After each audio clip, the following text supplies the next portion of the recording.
Good morning, Mr. Matthias. What you are looking at is a site known as Fanfiction.net, as well as other libraries. Your mission is, if you choose to accept it, is to go into these libraries and look at what other fans have written in the world of Redwall. You will, of course, have your usual team with you. Podcast producer and Papa Abbott Pete is at your disposal, as well as Brayden. Unfortunately, Katie is on another mission. Wait, if I choose to accept it, I could say no, right? Yeah, you could turn us down, but we sign. Who does that? Sign your paychecks. Great. See ya. Well, crap. Oh. Security. Don't make it. Don't. Not the handcuffs. Fine. What do you want me to read? This message will self-destruct in 5 seconds. End episode. All right, Matthias, you're a team leader for this. Welcome, folks, to Fanfiction 6. No, not again. Oh, no. We've been doing this for every 6 year. years. Yep, we've been doing this for 6 years. I have found something truly awful that I think tops even Pete's worst nightmares. I don't know. The one I did last year, or was it 2 years ago with the whole Matthias had a secret sister? 2 years ago. Okay, 2 years ago. Yeah. 2 years ago. And yeah, and somehow she, Matthias and Cornflower had gave birth to a cat. Yeah, that still rings in my mind. So imagine turning that up to 11. Oh, sir. Well, Brayden, I'm gonna vote. Let's leave Matthias and his fic for last. Yeah, totally. Okay. That way, if people want to hit the eject chute before they get there, they can. Is this the laugh of a sane person to you? Sane-ish. How would we know? Yeah. Look who you're asking. Well, the problem with going insane is how do you know when you get there? Exactly. Oh no, the voices, we're good. The voices tell me I'm all better now. Yeah, I may be schizophrenic, but at least I have each other. Oh, God. We haven't chased off our entire community. Again, I'm Papa Abbott Pete. That was Matthias, and Brayden is here with us today. As you may have guessed with our joke intro, Katie is unavailable. She's the lucky one. So, but yes, we are back to Fanfiction 6, and we are technically recording this in April, so it counts. So our order here is Brayden and I will talk about the fics we found, and then we'll leave Matthias, as he's twitching over there in the corner with the last fic of the episode. Yeah. So, Brayden, you have just the one? I have 2. Oh, you have 2? Yes. You know what? I'll offer you. Do you want to go first? Sure, might as well. I'll go we'll alternate, and then we'll leave Matthias for last. Yeah. Mine was I have 2 as relatively well, short and but sweet. one of my 2 is very short, so I might as well just roll them both together. Okay, Sure. That's your call. So I will start with the one that I actually thought was pretty okay, which unfortunately is as good as many fan fictions get. I know. I felt like a bad person judging people sometimes. I was like, oh man. Now, before we begin, I do want to remind the community of our rules for fanfiction episodes, as well as our regular disclaimer. First, the rules here. We're not doing anything more violent than the series itself. We tend not to do anything that's more adult than the series itself.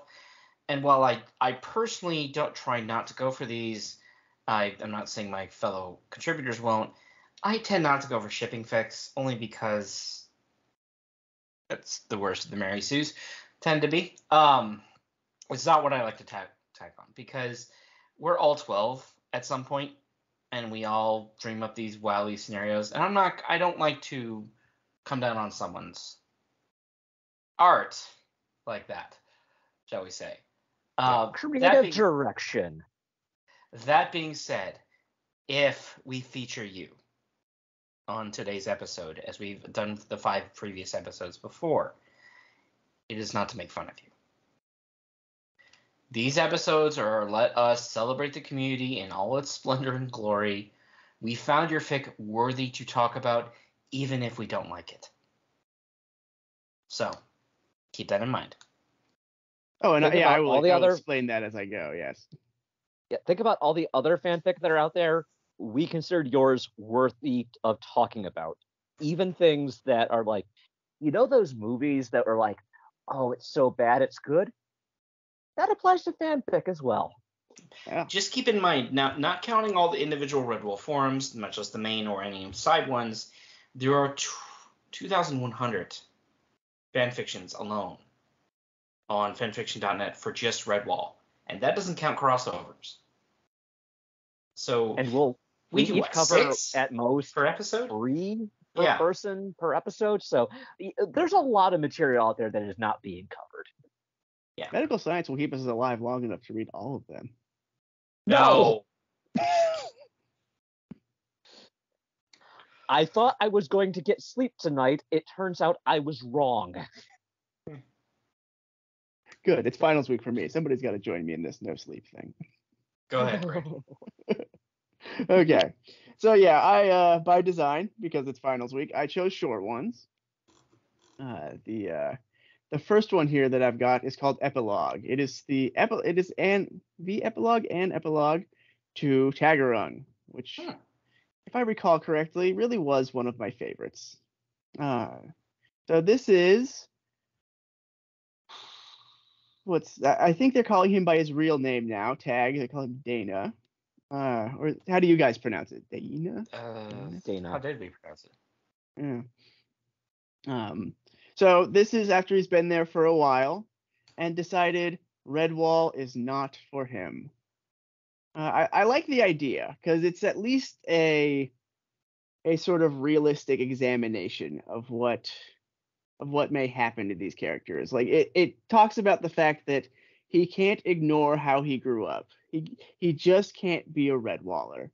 There are too many times when he's in conflict or asking too many questions or getting in fights with people with other creatures, which is just in ways that were a lot more normal when you're living with a vermin horde. And he's just not adjusting. In some ways, it got to be a little too self-referential, sort of going. He's asking questions like, "Why do we here eat fish?" We're all asking that question, but nobody in the Redwall universe is asking that question. However, it makes sense if you want to step back and think about these sorts of things. It's sort of like the Christopher Nolan version of Redwall, right? So I liked the idea here, and I think it's something that's good to think about, especially in context of like being someone who learns how to read Redwall books and grow up and learn how to read literature and stuff like that. I don't agree with the idea of this. Well, I think it's well written though. Actually, there's a lot of tragedy in this very short story. He has formed relationships and friendships and had, sort of some surrogate family members and things like that. And everyone is understandably very heartbroken that he has to go. But it's the idea that he has to, not that he wants to. And I think that's, he's got to leave Redwall because otherwise things are going to go very, very badly. And this is the best course for everybody. And as somebody who is at least attached to this story from, a life history sort of context, like, it spoke to me. It made me sad. Mm-hmm. I don't agree though with the idea here because I think it's one of those things where the point of Redwall is like the triumph of, the nature of Redwall Abbey and its good over evil and things like that, and that his desire to become something other than he was is something that will win out in the end. I think that's that's something that we really saw at the end of Tagarung. He got rid of his tattoos. He became somebody else. He doesn't recognize his old, the old vermin beasts, or he says he doesn't. Because I remember specifically, there's that part at the end of Tagarung where the Dibbins are like, he should have kept his tattoos. They would have been cool. But now, especially like as an adult, I understand where it's going with this, where it's saying like, this is what this world is about. It's about striving to be better and be good and all that. So I kind of disagree with some of its themes here, but I think it's very well written, and I think it's a very good examination of what we have going on in this universe of Redwall and Tagarung. So just it's called I have a link here in our document. I don't know if is there a good way for us to tell people where to find it, or it's just We tend to, and in the episode notes for fanfiction ones, I always post the document of you only. That's it. Okay, yeah. So I have a link there for it. Yep. Okay. That being said, let's go into one of mine. So the first one I've got is The Warrior and the Tyrant by Lady of the Lake 92. Okay, noted. And this comes from fanfiction.net. Let's take the author's own description. Martin the Warrior must face painful memories of his past when the son of an old enemy threatens the peaceful community of Noonvale to seek vengeance on the warrior mouse. Meanwhile, warrior princess Athira, a future of her own kingdom, fights to rid her home of the same vermin who took it from her. Takes place after the events of Legend of Luke. Okay, first question. How does Martin remember anything from his past? Because we go back to Legend of Luke. We're told Brian never uses the word brain damage. Martin really can't remember most of his childhood, much as young adult because he's been injured more than a few times. He also needs a lot of therapy at this point. That goes without saying. Second question. Son of an enemy, and since this is Noonvale, it's Badrang. Clearly, this is meant to be related to Badrang, and we'll get to that in a moment. One thing I will compliment, this is actually, aside from the prologue part 1, which we'll get to in a moment, this is actually really well written. Tech has been updated for August of last year. So, been a while. And we never got to that warrior princess bit. It was just about the villain, which we'll cover in a second, and Martin. And yeah, I actually write. Moreover, this introduces a for lack of a better term, slur. Because for anyone who's not a vermin species. Now, we do see the word vermin tossed around sometimes as a straight up slur. And, but the vermin don't have a collective word for basically anyone they pick on. They do here. And it's prey beasts, which is an interesting choice. It's accurate. I'm not knocking that. But a number of the quote-unquote prey beasts, in air quotes there, are predators in their own right.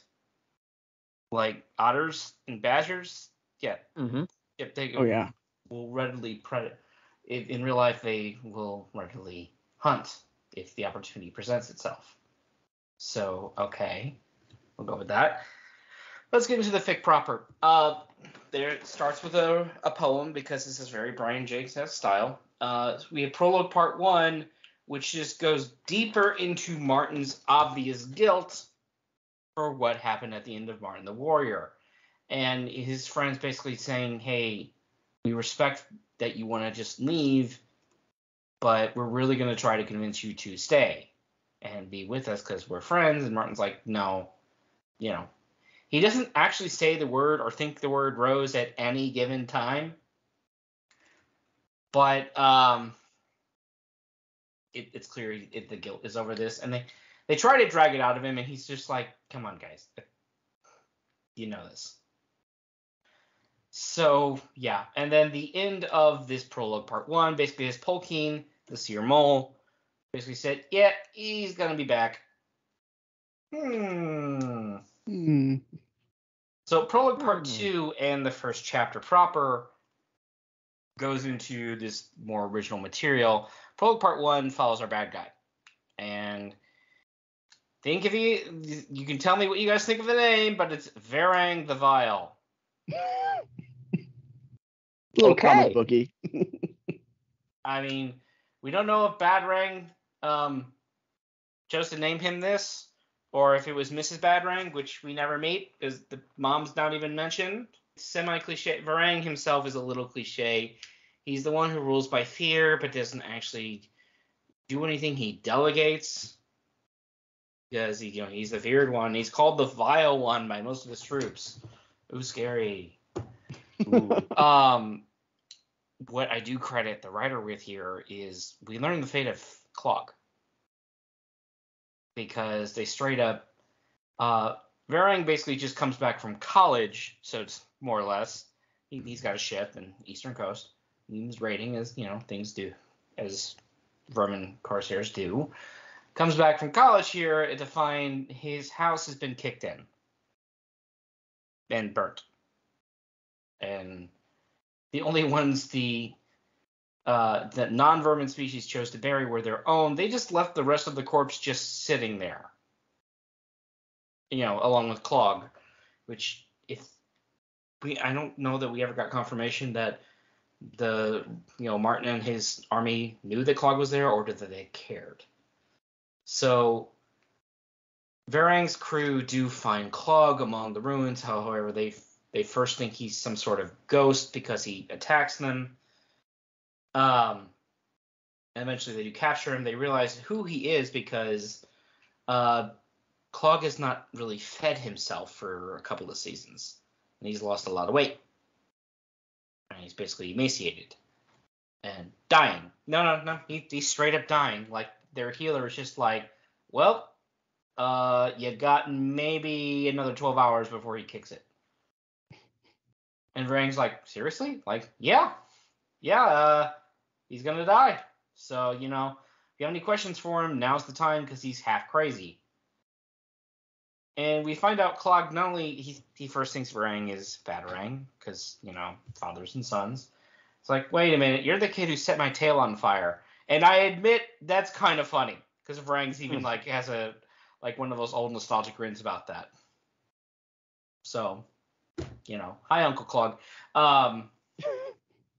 But all Clog Clog does reveal, he's just like, all I know is that the one who killed your dad, his name was Martin, and there's something about Noonvale from the Defenders. I don't know. Herc blah. Pretty much, he doesn't die right on the spot, but it's implied like, oh yeah, he's dying. And when they offer him food, he just basically straight up refuses. He's like, nope, I'm gonna kick it overnight, so we're good. How noble. So yeah. So, and then Varang swears, of course, bloody vengeance on the mouse who took his father. Okay. But that's fine. He also has his crew dig up Badrang, what remains of Badrang's corpse, and burn it. But he doesn't burn Marshank because he might come back and refurbish it. Which, okay, that's actually tactically smart. That's fair. The next chapter takes place after Legend of Luke, like the story description says, all the way back within Redwall, and they find out that not Gotham shrews, they're never called the Gotham at any point, but they're just local shrew clans. They've Off-brand shrews. Yeah, could be. They've been captured by a bunch of rats, and Martin's just like, oh boy, fun! So, of course, he, Golf, Denny, and a couple of extra characters go off to go hunt where these vermin are to get the Shirauis back. You know the story here. Mm-hmm. We don't, unfortunately, get to see that awesome scene because there's about 50 rats, nor do we know if they're Varang's actual crew, because it's just like they basically do some chasing back and forth, and yeah, this is all pretty consistent with Legend of Luke. And unlike Legend of Luke, the vermin characters are actually named. Because if you remember Book 3 of Legend of Luke, they didn't even bother to give us that much. Martin just picks on some vermin for funsies in that book. So yeah. All in all, like I said, this hasn't been updated for a good year. Would I read it if more comes out? Probably. But, this is depending on Martin actually having those memories come back and he can remember why he doesn't go to Noonvale in the first place. So, that being said, that's my first. I think it's an interesting take. My problem is, it's like, it was made very clear at the end, before Martin lost his memories, at the end of Martin the Warrior. It's like, no, I'm just gonna do my own thing. You guys, I need to keep you safe. Trouble's gonna follow me. Right, and that's kind of why I think the Warrior wrote that Clog is the one who gives the game away. Sure. Yeah. I'm not sure Clog ever learned Martin's name at any point, actually, in the book. Because they don't really interact. Bedring always just called him Mouse. Yeah. And at best, maybe Clog overheard it from some of the attacking horde of Martins, but who knows? While he was hiding under the wheelbarrow. Yeah. Well, it's a good vantage point. Eh. Doing his best mole imitation. Yeah. But yeah, like I said, that's that story. It's a good start, to be certain.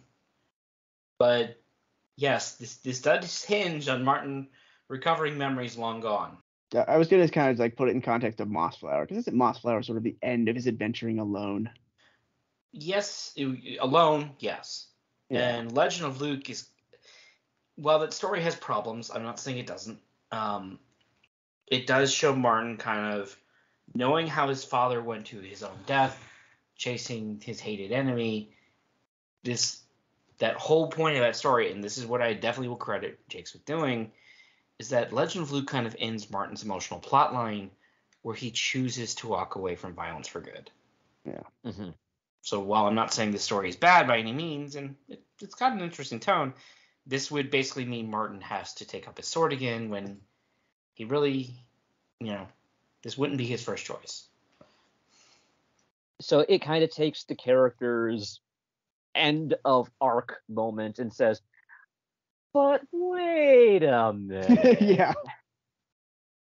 And I think there are times where that can work. I'm not convinced this is one of them. Quality of writing aside, there's the part of me that it wants to treat Martin very much in the same way that Redwallers do, and just like, his story is sacrosanct, don't touch. Yeah. Moreover, we are running on the presupposition that I can believe a single vermin would want vengeance for one thing or another. See Swart, Mm-hmm. But Varang's going to have to keep his crew motivated for revenge against a mouse they've never seen and people they don't even know where they are.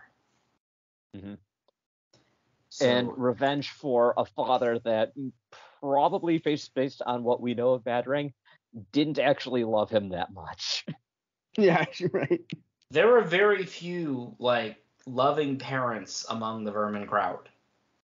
Yeah. And I think the closest we've ever got was maybe Klitsch and Farago, but that was only so far.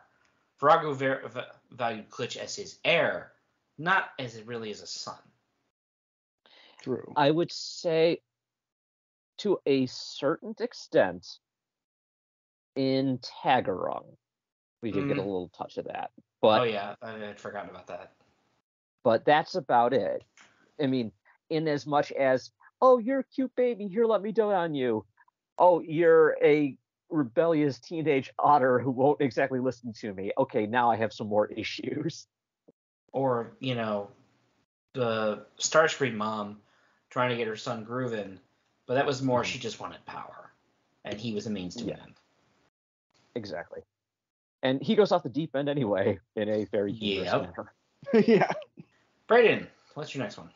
Okay, we have Shadow of Redwall. The description is: follow the journey of Shadow and Zoe, the future Sorrow and Dragoon pair, as they travel across the land in search of adventure. So, this one, like yours a little bit. Yeah, it's a little more structured, trying to do that that red wall thing, or starting the telling of a story. So we have the Abbey. What do they call them? The historian. The Recorder? Recorder. Yeah, thank you. The recorder. God, my brain. Maybe they're on the wall for some reason. Yes. Yeah, I was about to say. Oh, yeah. They seem to go Like somewhere. us. Yeah. Has finished researching the Great Otter Act, which could mean a lot of things if you think about it. I do find it amusing, the one of the first sentences, that she has crimson fur, but her name is Clear Fur. I just found that very amusing. So yes, gather round. I will tell you the story of the adventure of the otter Shadow and his friend Zoe, which I've always had a problem with starting to name characters. Naming conventions in Redwall, I know, got a little dumb. We started naming people like Blumficus, but I'm not sure if Zoe belongs in a Redwall book. So It's like, hello, this is our skipper, Bob. yeah, exactly. It feels a little bit like that. Although Skipper Bob, I'd follow him anywhere. Of course, because in the water he bobs up and down. Yeah, totally. Yeah, he can't drown. Zoe is Greek for life, but Jake's always tended towards Latin names. Yeah, totally. I mean, he probably put a little more research into writing than most of us do, to be fair. Mm-hmm. So, chapter 1, we have the two main characters, Zoe and Shadow, talking about how we need adventure, which I appreciate is the standard Redwall thing. You know, like, let's go find an adventure. However, it is framed in the fact that they just snuck up on and killed a bunch of vermin unprompted, which it implies that they are psychopaths who kill because they're bored. At least to me. At least that's how I start inferring this. I can see that, because it's one of those things that in the moment it's like, I'm bored, I need an adventure, let me just wipe my sword with blood on it off on the grass next to me. Yeah, that's exactly what's happening. I'm so unsatisfied just slaughtering vermin. I need something more in my life. Yeah. Let's go slaughter some vermin where they're actually guarding something valuable. Yeah. I want adventure in the Great White somewhere. Or And maybe there's the sailing mouse's for- lawyers. Help! Sailing for adventure on the big blue wet thing. Yeah, Exactly. that's still the mouse. Run! We can't get away from it. Actually, pretty soon we won't be able to get away from it anywhere. They'll own everything. Yeah. So yeah, it is. Yeah. For what it's worth, Zoe is a squirrel. Shadow is an otter who is apparently destined for greatness in the Great Otter Act, which I think is a great name for a war, really. Baker, you're not even good enough to be my fake. Sorry, not sorry. And yes, I know that reference is 20 years old. Well, we are that demographic. We're not man children. You're man children. They do. I do find it amusing that when they're sitting here talking, they're like, "Where should we go? Should we go to Salamandstron or Redwall? Those are our options. Those are the theme parks." Yeah. I want to ride on the Salamandastron coaster. Yeah, exactly. That's what it seems like.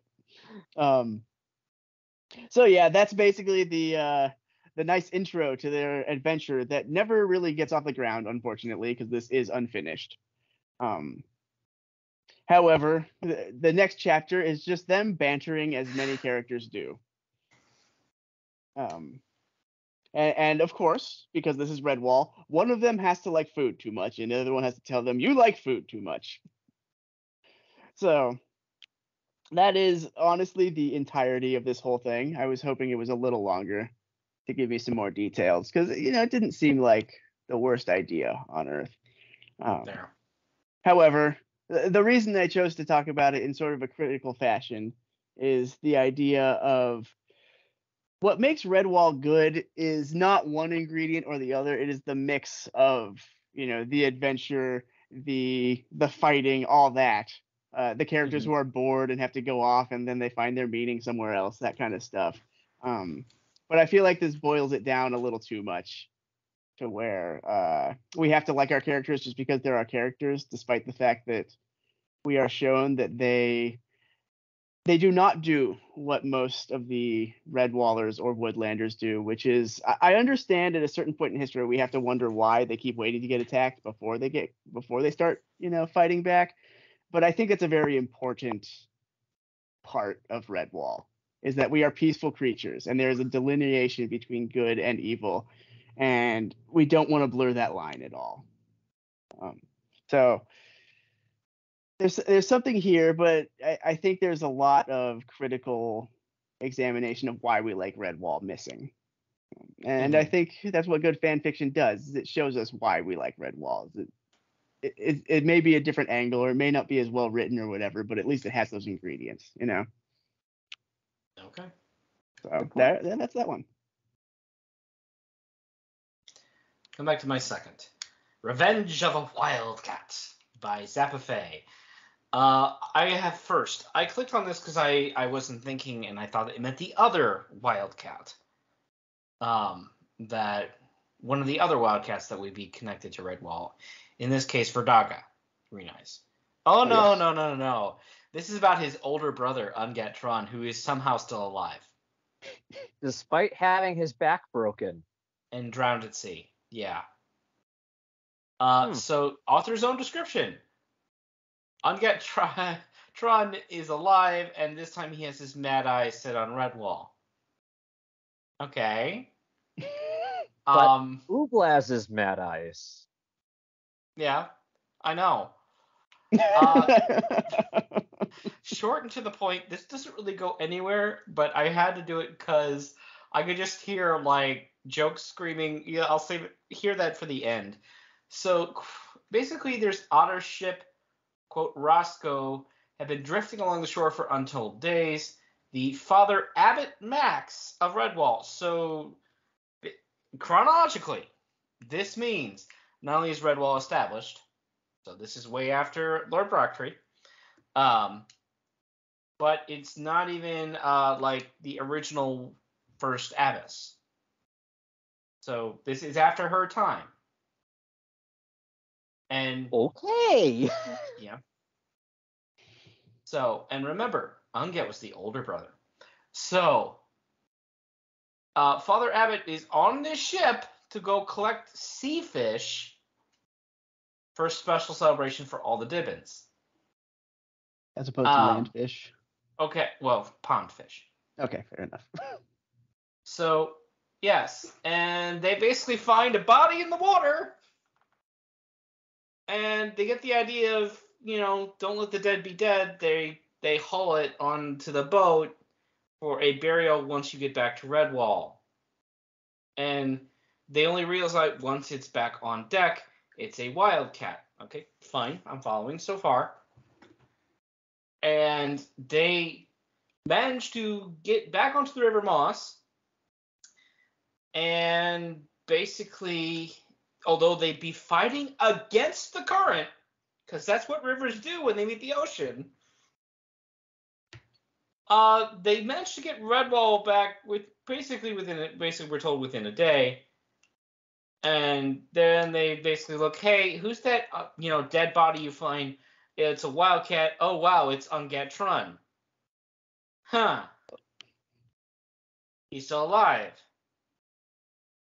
Yeah, apparently they know. Not only does Redwall know who Ungatron is, they know he was paralyzed in Brocktree's hug.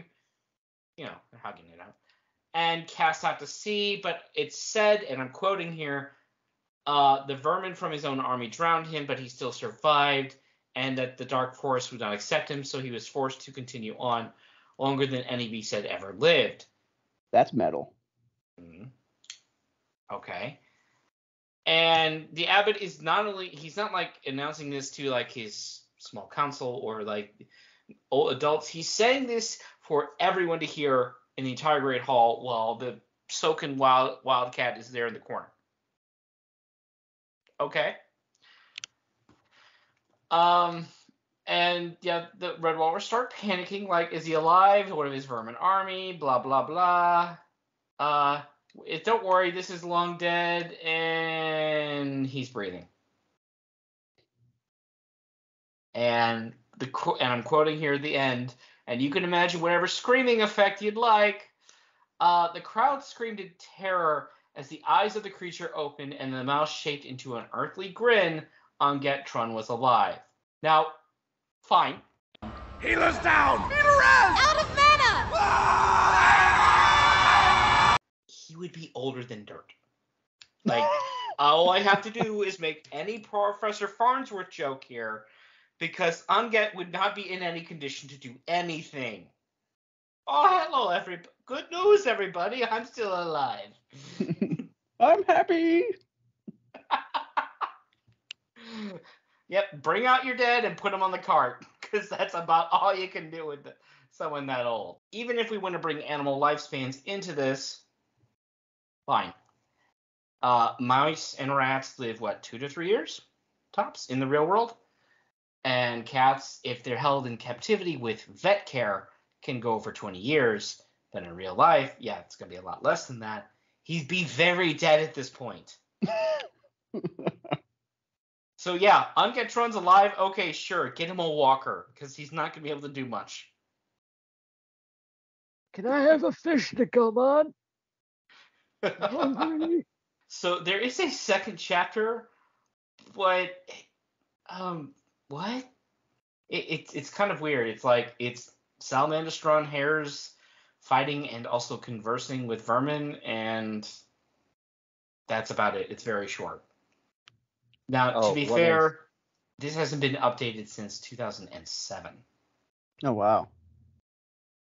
So I'm not trying to pick on a 16-year-old fic needlessly, but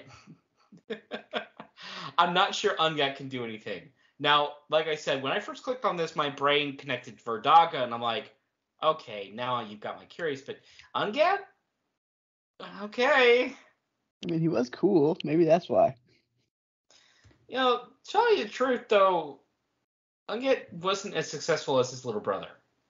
Like, we've been over this before, but Anget took over Salamandastron and then had most of his army desert and still lost to the Badger. Yeah. Fine. Verdaga actually took over Mossflower. And he pretty much was lawful evil, but he also protected his citizenry to a point. It was his daughter who was the crazy lady who, caused the rebellion. Mm-hmm. So, by and large, Verdaga was the better brother. Anget, not really. He was the Boromir of the... Wouldn't even go that far. I'll put this out here as possible redemption for this fic. The reason he survived for that long, broken bones and drowning and all that. Oh no, he actually drowned. He's a zombie at this point. Great. I buy that. Yeah. It's probably better than whatever the actual inspiration for this story was.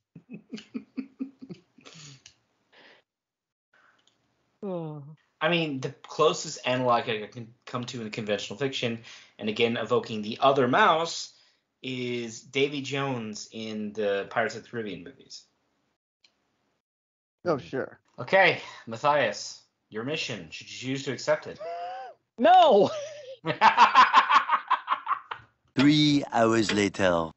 Okay, fine. Let's get this over with. Okay. So let's start things off kind of easy. I actually found something kind of charming, and it makes me happy. Somebody did a Redwall version of the 12 Days of Christmas. So, Christmas carols, I know it can be kind of a divisive topic. Some people look forward to them every year, and retail workers curse them for that 20-song loop they are forced to listen to for an entire month. Okay, point of order on that. When I did retail, Um, I at least the season I worked for JCPenney, I actually didn't mind the Christmas music when it came around. Hear me out. At least JCPenney had a good. They could have had a bank of about 100 songs to draw from for a day, like I would hear in a 6-7 hour shift. And by the time I had been there long enough to hear the normal season songs, if I ever hear the song "Come On Eileen" again, I'm going to murder something. Oh, sure. Because they didn't pick like good music, they picked like B-list songs. So when Christmas music came along and we had a change of pace, I welcomed it. Fair enough. Now, that being said, the other season I worked retail at Macy's, it was completely what you just said. I have only been able to listen to the infamous Mariah Carey single basically in the last year to actually enjoy it for what it is, because I heard that song far too often working for Macy's. Fair enough. There are a couple of songs that I've only recently started to scrub from my memory. We had for small children, this little music class that was being held at work on Saturdays. And it was basically the exact same playlist of songs every single week because, this is for, small children up till maybe like 8 years old, but, intended for like 4-year-olds. So the repetition is supposed to be good for them and all that jazz. Not so much when you're an adult and you work every single Saturday and are forced to listen to all these songs, including a terrible one which tried to rhyme umbrella with mozzarella. Oh, God. That's clever. It was one of those where it's like the first time I heard it, okay, I kind of like this. Second time, by the third weekend, I was pulling my metaphorical hair out. So I get the I don't want to hear this anymore. Anyway, this song is refreshing, but because what if Christmas Carol plus Redwall? And so then you get the 12 days of Redwall Christmas. So I won't sing it, but I will recite the last verse, day 12. Good, because that'll probably put people, it won't put it in less people's heads. Yes, and that's kind of my intent. On the 12th day of Christmas, my favorite author gave to me 12 visits from Martin, 11 mighty mice, 10 charging badgers, 9 nautical otters, 8 fighting shrews, 7 sailing sea rats, 6 dancing dibbons, 5 hungry hares. Oh, warn the kitchens! Warn the kitchens! 4 fleeing ferrets, 3 stabbing stoats, 2 shiny shields, and a sword in a Redwall Abbey. Okay. I think that's rather charming. I like it. Yeah. So by the time everyone's hearing this episode, Christmas will be like 7 months away. So if this is unappealing to you, get out and enjoy the sunshine as summer is approaching. And if you're one of our Southern Hemisphere listeners, well, then congratulations. It's almost winter and you can enjoy what approximates to a Northern Hemisphere Christmas like right now with this fic. And if you're listening at any other time of the year, well, I didn't write any other jokes for this, so just pretend it's May. I like this. It's fun. It's got the Redwall elements with the little traditional song elements. I just now want to have a professional chorus singing this in a room with really great acoustics. So I'll give it 12 out of 12 days of Christmas. Martin Claus better be putting in overtime for me. No, not Martin Claus. It's the Snow Badger. Oh, that's right. Yes. My mistake. Oh, and the author is Halo Ever. Huh. All right. Now onto the thing that into the devoured plot my of madness. Yes. This is, and I'm not kidding here, in all caps, the worst Redwall fanfic ever by Badgertooth.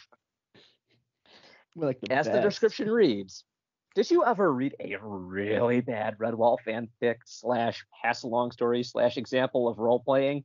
Well, you ain't seen nothing yet. Oh dear. Yeah. This 6-chapter monstrosity is not very long. It's less than 6,000 words.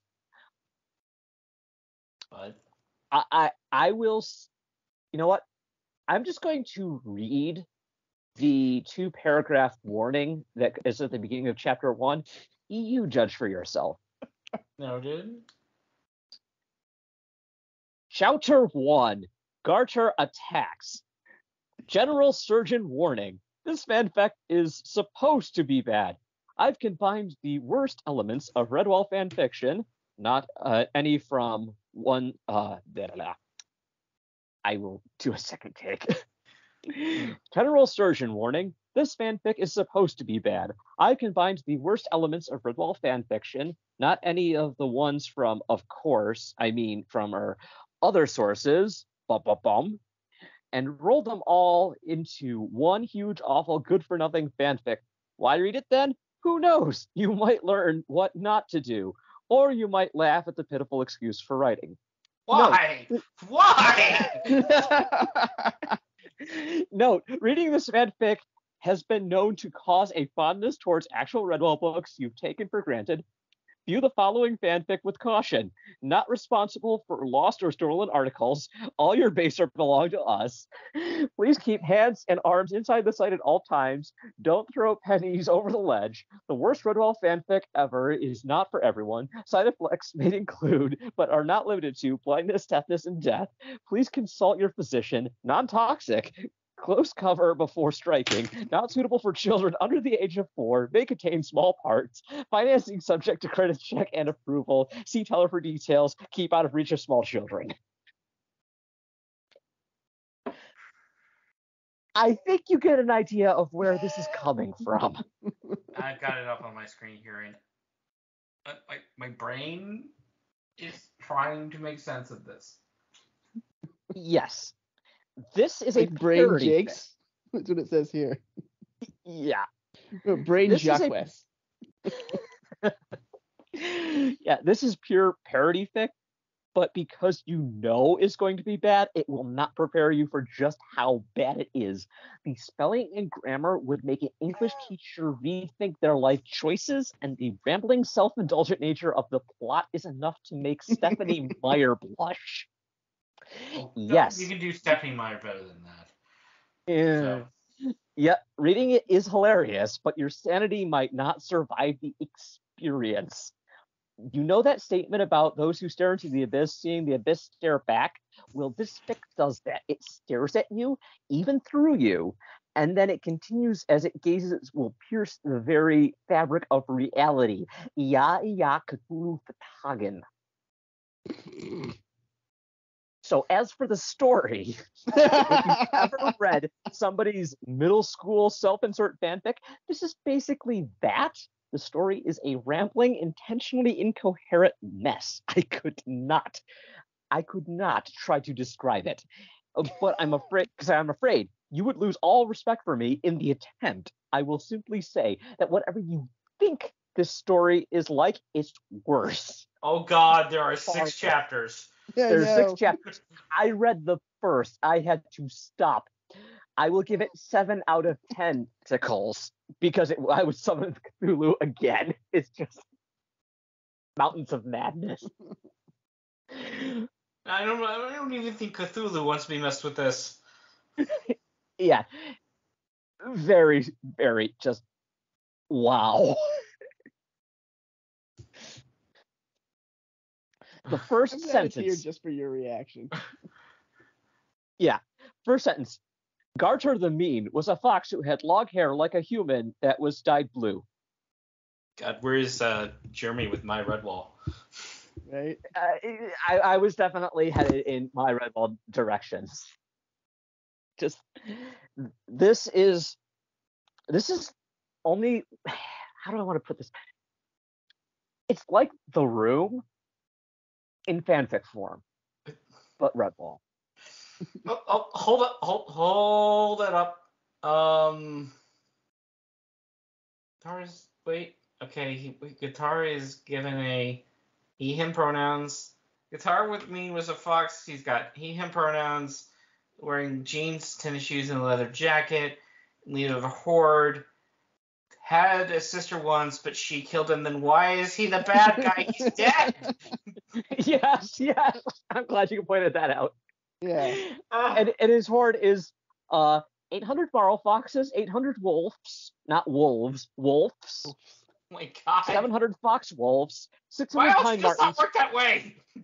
500 Wildcats, and 1 rat. Can you see why this is just the most glorious mess ever? Yeah, I need the angry mob. I don't care if your rates have gone up. This is an emergency. Okay, rush speed. Okay, thanks. Sorry, I was on the other line. Yeah. Oh, and don't forget, this story takes place between Bel Makar and before Salamandastron, but for some reason Matthias is in this story. Because reasons. Because Myrtle went back in time. Why not? Yeah, I feel like I need to bring in Ryan George pitch meeting. Okay, sir, I'm going to need to get you to get me. Take 2. I feel like we're gonna need to bring in Ryan George's pitch meeting producer guy in here. He's just like, well, why is Matthias here? He's from a later book. Okay, sir, I'm gonna need to have you get all the way off my back about this. Okay, let me get off that thing. Okay, Badger Lord, Super Stripe the Unrealistic. Do I need to make Dragon Ball Z jokes here? Because I will. This is just chapter 1. I know. I have not touched 2 through 6. No. He literally shoots energy blasts out of his hand. We are into Dragon Ball Z territory. It's He's over 9,000. Oh, yeah, exactly. I mean, of course, with an all your base belongs to us reference, we kind of have to at this point. Oh my God. Oh my God. Like it kind of takes skill to make something this bad. Like I mean, I know he's making it deliberately bad. Like, this wasn't like a 12-year-old with their first computer. Like I thought it was just gonna be lame, but no. The art that went into this, it is such an abhorrently beautiful mess. Oh my God, chapter 3 is just literally like a script. No. Oh, it is. Holy crap. Yeah, Yes, he I got am. either No, you're got not. Yes, incredibly I am. lazy You're or not. switched. Because, yeah, that's chapter 4 too. Oh, look, cornflower. Between Bellmaker and Salamandastron, because of Yeah. course. You know what this reminds me of? And only, I think of only a fraction of a listener, as much as you guys would get this. There was a legendarily bad, like something like this, deliberately made bad, but just for meme lines and whatnot, called Arfin House, an old Flash series back in days of Newgrounds. That's what this reminds me of. Oh no. Now we also have Rose, Dana, Captain Planet. Power is yours. I'm getting the heck out of here. No. I don't want this. I don't want any of this. Yeah, okay, before we start recording, I doubted, Matthias, that this was going to be worse than the one that broke me 2 years ago. The doubt has been removed. You done good. I don't feel good about this. I don't feel good about this at all. I gotta see the reviews. I can see the reviews. Some of them are some of us are having our reactions of why is this a thing, and other people are just basically embracing the random and saying it's funny. That's kind of where I am. There are 49 reviews. Oh dear.